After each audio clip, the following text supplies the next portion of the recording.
chemotherapy. In other diseases, the mixture of How can they chemotherapy. detect it without the... We'll talk about that, Well, that's then, in another When time. you say survive, you're talking about 6 months, 1 year, 2 years? No, I'm talking about death rates and cures, okay? If you take a woman with breast cancer and ask what is your chances of ever dying from that breast cancer, it's about 20%. 80% of the women will never die from that breast cancer. I probably have prostate cancer. I'm going to be 75. Most men my age, if you look hard enough, have prostate cancer. The death rate from prostate cancer, it's not insignificant, but it's 25,000 men out of the 200,000 men who are diagnosed. Most patients will not die from their cancers of the common cancers that they will with, except lung, pancreatic. There's a few that are very lethal and kill most of their people. Is prostate cancer age-related? All of the cancers, almost all the cancers are age-related somehow. Some of them are young age-related, but most of them are age-related, get more common with age. Next slide.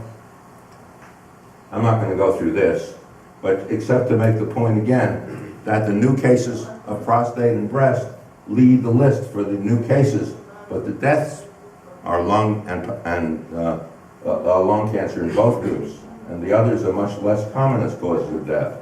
So that there's a lot of progress been made in many of the cancers just in terms of curing. And although I describe people coming into my office as two kinds, frightened and terrified. And I understand that. It's a terrifying word. But the facts are most people, many people, will walk away and become a cancer survivor. We see it all the time. Next one. He asked me before how I can handle being a cancer doctor with all the bad news I have to give.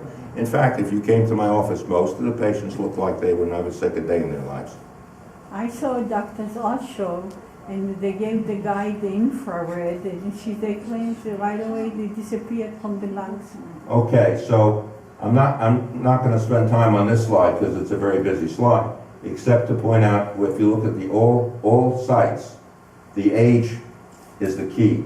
It's 1.46 and 2 points, about 2 in people up to 39, to 2%. It goes up to 40% in patients who are 7 years and older, 38%, 40%. So it's a completely age-related condition. Next one. Stage of diagnosis. So we talked briefly about screening patients, about detecting cancers early. That's important. But in fact, if it's breast, it's very important. But even locally advanced breast is a big drop. In ovary, it doesn't matter whether you are picked up early. First of all, you're hardly ever picked up early, and it tends to be much more widespread. So it really depends on the cancer. Esophagus, even if it's picked up local, 38% are dead in 5 years. So some cancers are very, very good, and some are not. We're working hard on stomach, which says even when you pick it up locally, only 62% are alive in 5 years.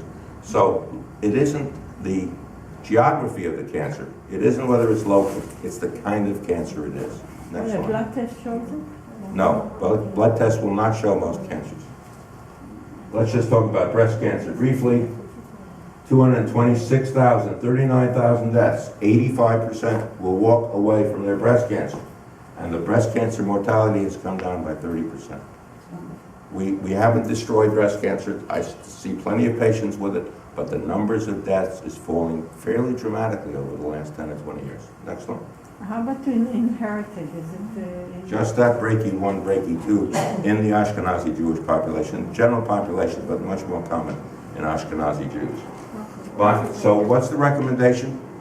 This is the United States Preventive Services Task Force recommendation. It is not the recommendation of many doctors, but the recommendation on screening for breast cancer has come way down.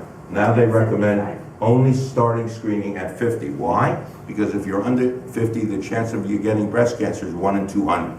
And it doesn't really become meaningful until you're over 50. And they say it's enough to get it every other year. How often do you need a mammography?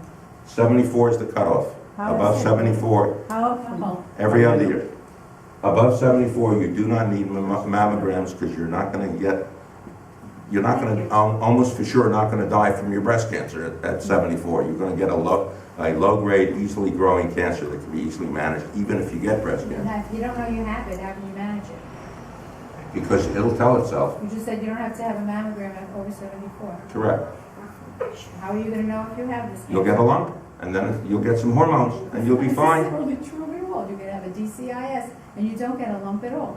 And those patients don't die. Do you know what the survival rate for ductal carcinoma in situ is? A specific subgroup of breast cancer. It's not invasive. What's the survival rate at 10 years for DCIS? 100%. Okay? What is this?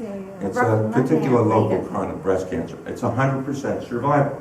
So if you're 75 and you have DCIS, you'll be 85 before you even have a breast cancer. No, you So it's not what you think. It's a much more slow-growing disease, and the recommendation is 74 is enough.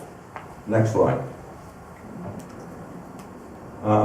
So if you screen almost 2,000 women, you'll save one life below the age of 50. If you from 50 to 59 is where there's really a saving. You only have to save a little over but it's not 1,000. that one, and I haven't been. That's the screened. argument. That's the one. Okay, here's the problem. You're going to screen 1,000 women. It's not just screening. First of all, my wife had a little bit of thickening of the breast. There was nothing. She went as a wreck for months before it was shown that this was not an important finding. They do biopsies on these patients. They do a lot of work on these patients. It's tremendously emotionally draining. Yes. And it turns out that at least the U.S. Preventive Task Force doesn't feel that that is worth the subjecting almost 2,000 women to a mammogram. That's their opinion. You can have your own opinions. Many doctors have. Cancer of the eye.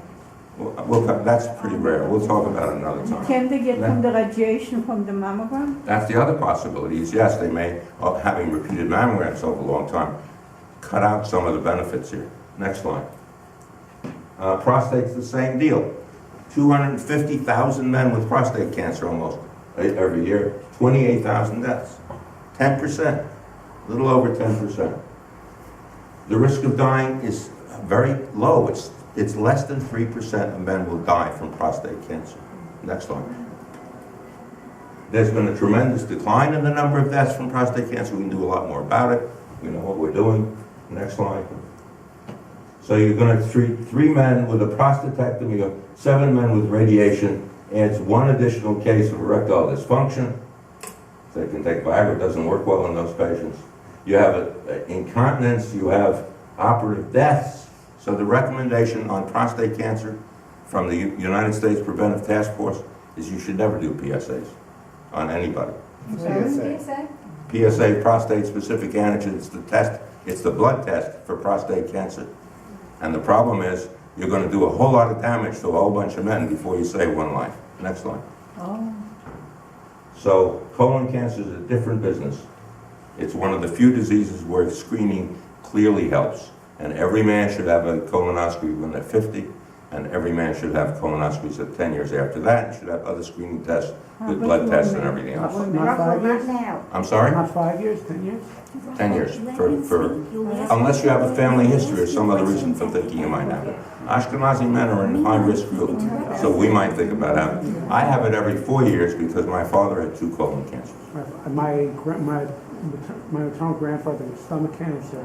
Different, not colon. Next one.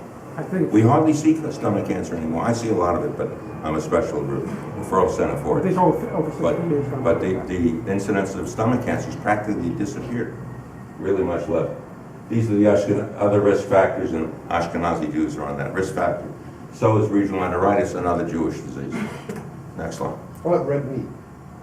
Yeah, everybody talks about diet in cancer. It's more urban legends. There's no data that says that eating something different or doing something different is going to change what you get in the way of cancer. People often ask me, how come I got cancer? I don't know, ask God. I don't know why. And most people, you cannot define a reason why most people get cancer. Next What one. about obesity? Not related. Really not. Okay? Here's the stuff on the genetic stuff for breast cancer for Ashkenazi Jews and for other people who pick up a gene. It's about 7 to 10% of the breast cancer gene. Breast cancer cases are inherited with these 2 BRCA1 and BRCA2 mutations. They are mutations that are identified. We can test for them. So if a patient shows up in my office, she got a breast cancer, her sister had a breast cancer, her mother had an ovarian